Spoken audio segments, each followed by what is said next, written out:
બુલેટિનની શરૂઆત એક મહત્વના અને ખૂબ જ મોટા સમાચારથી કરીશું જે ત્યારે સામે આવી રહ્યા છે અને તે અંતર્ગત યુપીએસસીની સીધી ભરતી રદ કરાશે તે પ્રકારની અત્યારે જાણકારી સામે આવી રહી છે। આ સૌથી મોટા સમાચાર કહી શકાય છે। યુપીએસસીના ચેરમેનને પત્ર લખવામાં આવ્યો છે અને પત્ર લખી રજૂઆત કરાય છે જેમાં સરકારે સીધી ભરતી પર હવે રોક લગાવી છે। યુપીએસસીની સીધી ભરતી રદ કરાશે। 45 જગ્યાઓ માટે સીધી ભરતીની જાહેરાત કરવામાં આવી હતી। જો કે લેટરલ એન્ટ્રીના વિવાદને લઈ અને ભરતી પર રોક લગાવવામાં આવશે તે પ્રકારની જાણકારી પણ અત્યારે સામે આવી રહી છે। યુપીએસસીની સીધી ભરતી હવે રદ કરવામાં આવશે।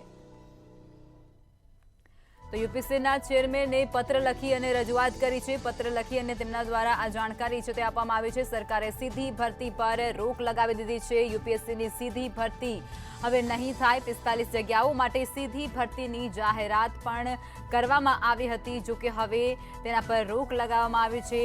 લેટરલ એન્ટ્રીના વિવાદને લઈ અને ભરતી પર રોક લગાવવાનો નિર્ણય તેમના દ્વારા કરવામાં આવ્યો છે।